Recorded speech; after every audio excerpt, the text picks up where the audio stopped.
Tehnologija. Dar ili prokletstvo. Sad kad ste čuli dubo glas Blowfisha, kojeg ćemo još malo Koji je fake, jer inače tak ne govorim. Da, nema veze. Da, bitna tema. Bitna tema koju smo morali obraditi i moramo glasnije govoriti. Zato jer tiho govoriš. I zato jer smo mi glas naroda i društveni kritičari, ne samo neuki gaming kanal. Da, jer mi smo najbolji nepopularni kanal na YouTube-u. Apsolutno. Definitivno. Ima ko nepopularni od nas. I još smo k tome jako skromni. Jako smo skromni. Mi cijenimo svaki vaš klik. Tehnologija je onak stvar koja vam može pomoći i odmoći. Isto kako pornografija, recimo, ako se mogu nadovezati. Znači, ja kao klinac sam volio gledati pornografiju. Kad sam upoznao žensko tijelo, ljubav prema pornografiji je onako malo opala. Ali sam imao velika očekivanja. Pa želim ja to da bude po cijeloj sobi, a nisam mogao izdržati ni u krevetu. I onda je ta tehnologija ubila moj seksualni život. O čem ti pričaš? Nema veze. Dobro, daj, ozbiljan dio ove epizode. Tehnologija pomaže nam u svakodnevnom životu, postoje aplikacije za sve živo i neživo, sve. Trebate aplikaciju za nešto čime se bavite samo vi na svijetu, samo recite, neko će isprogramirati. Ili YouTube kanal posvećen toj temi. YouTube kanal, 1000 tutoriala, 1000 vodiča, 1000 ljudi koji će vam na forumu odgovoriti. I onda ti neko napiše ne, imaš rak i moraš brzo ići kod liječnika. I onda po YouTube-u si mrtav. Da. Ja sam si već 4 tumora otkrio. Ja imam 2 grobna mjesta. Da čuj. Prehlađen si, googlaš i mrtav si. Možeš naći sve. Imam prijatelja na poslu koji si fasadu radi preko YouTube-a. Znači gleda na YouTube-u kak se radi fasada. Gleda na YouTube-u kak napraviti peć na drva. Od nule. Vari doma švasa po nekim tutorialima. Tako da ima baš dobrih strana. Edukacija, znači vi možete naučiti raditi doslovno sve.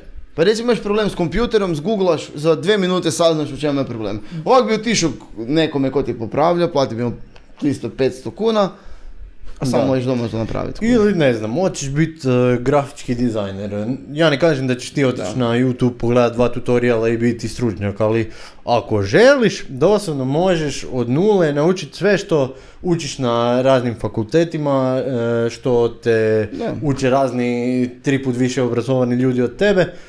Ne treba ti ništa, treba ti samo internet veza i monitor. Imaš recimo ljude koji imaju dobar glas i vole pjevati. Prije interneta bi pjevali doma, u tušu. Sad imaju kanal na YouTube-u, snime neki cover, vidi 500 000 ljudi i danas sutra su zvijezde. A i razne usluge, freelancing, prodaja svojih vještina, zvuči... Kupite majso. Zvuči creepy, ali nije. Ne znam, freelancing stranice, možeš prodat ljudima doslovno sve, možeš im prodat, ne znam, dobar si u nekoj igri, prodaš im boostanje, prodaš im profil, prodaš im, sve. Ne znam, imaš dobar glas, prodaš im voiceover, prodaš im pjesmu, dobro sviraš, prodaš im track za njihovu pjesmu. Evo, ja sam tražio recimo jedan put jednog klika koji bi mi na engleskom snimio jedan vokal za jednu reklamu za moj posao sa strane. I snimio me za 2 minute i naplatio $15. Daj zamisli, on je za 2 minute zaradio $15. Ali dobro tebi, dobro njemu. Meni za $15 ne breš dobiti nikog. Na kavu, a kamo li ti snimi kvalitetni vokal. Ja sam jedno vrijeme radio kod dostavljač. Namještaja.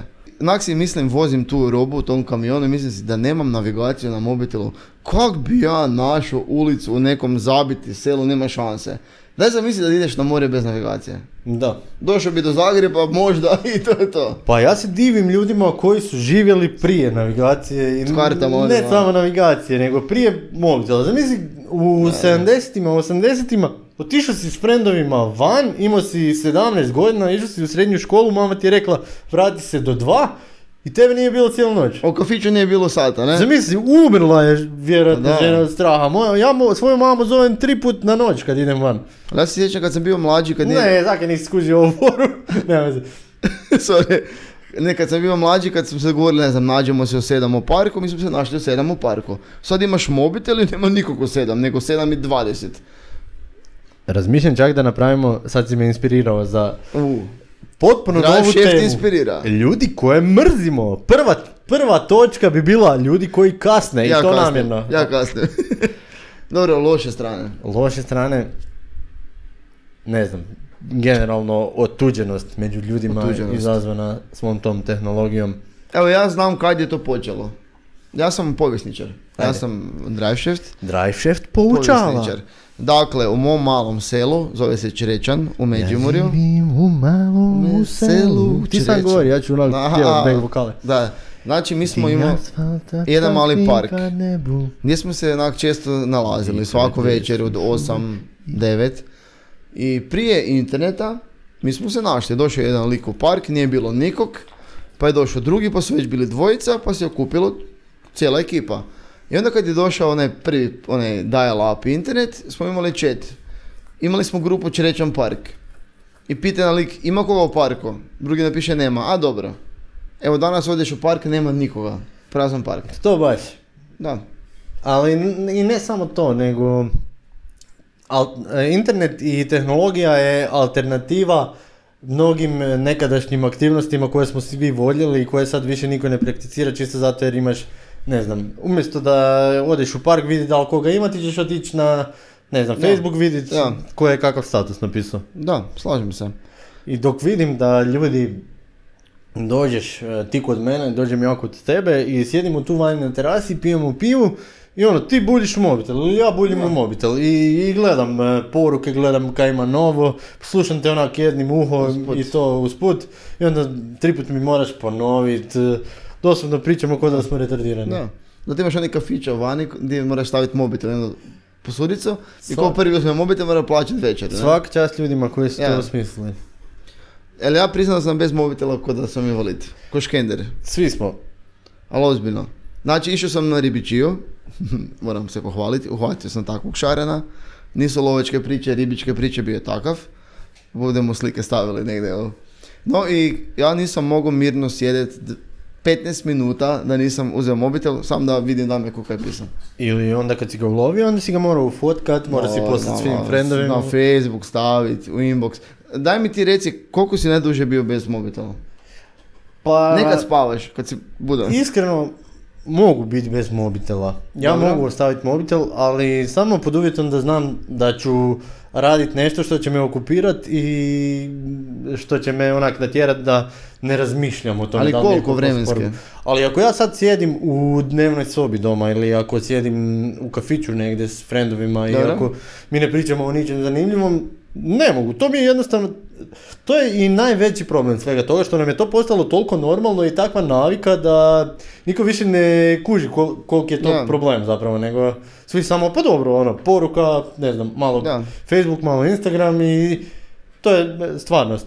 Ja, nažalost je, slažem se. Ja recimo s mojom boljom polovicom gledamo neki film na TV-u slučajno, kad su reklame, svaki svoj mobitel, Facebook ima kaj novoga, užas. Moja cura, morat ću te malo oprostiti ljubavi, volim te, ali dok gledamo serije, dok gledamo filmove, to mene ubija. Ja ne znam kako ljudi mogu gledat nekaj, recimo gledaš neki film koji je fenomenalan, ali usput šalješ poruke. U kojem je tak dobra gluma da bi pričao bi friendovima, naravno preko društvenih mreža, pričao bi im tjedan dana o tome kako je bila dobra gluma, kako su bile dobre ekspresije lica, kako je bilo dobra koreografija, kako je bila dobra scenografija, kadrovi, sve. I onda ti samo slušaš. Jednim uhom u pozadini, a s drugom rukom na mobitelu. Kužim da gledaš, ne znam, Farmu ili tak nekaj pa sput na mobitelu. Ali gledaš neke dobre, ali to ljudi u kinu rade. Gledaju film i sput tipka na mobitelu.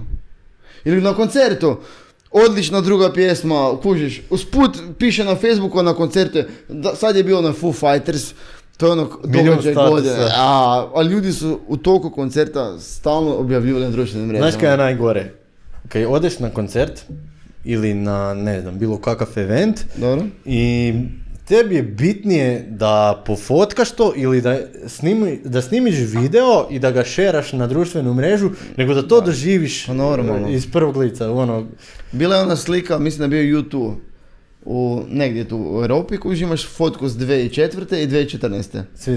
Svi s mobitelama. Znači, doslovno gledaju koncert prek mobitela.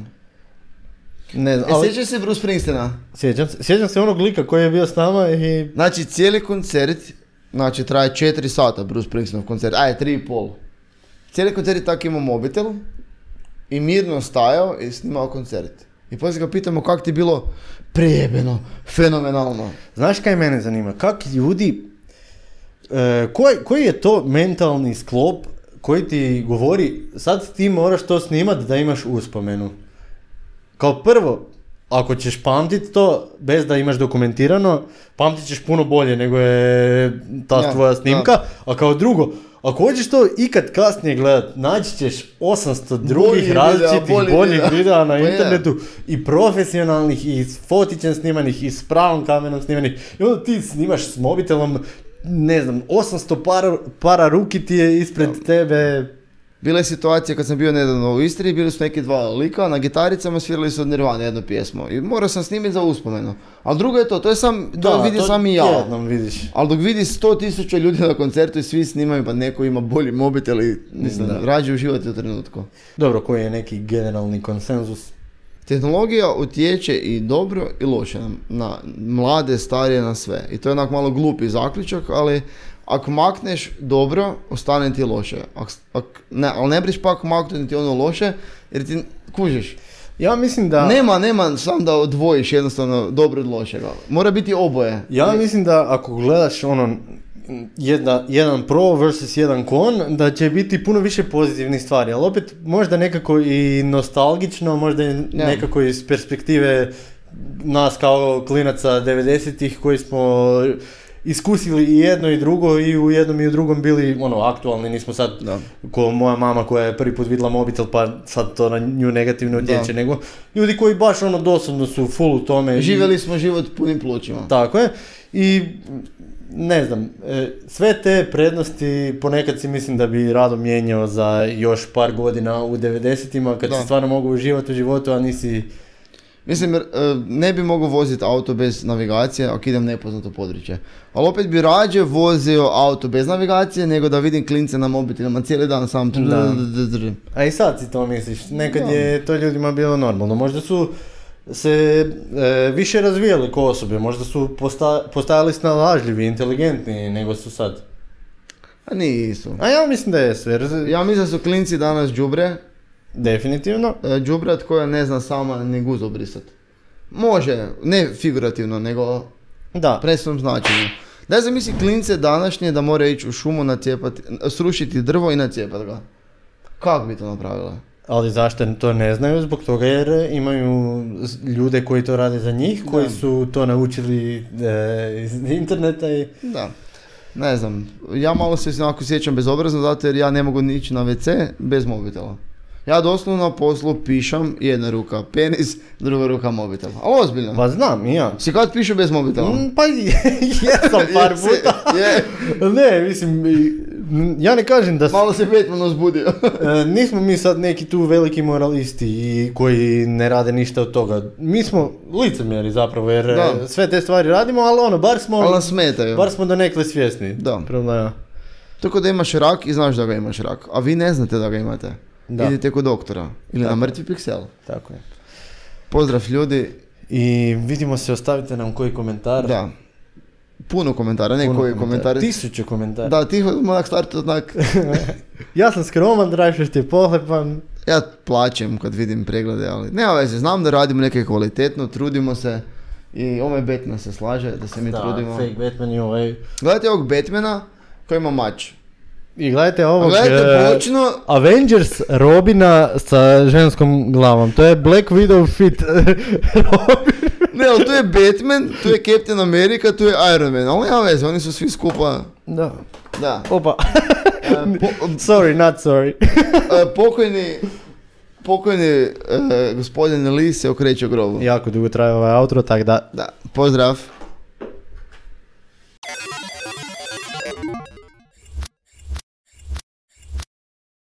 Wow.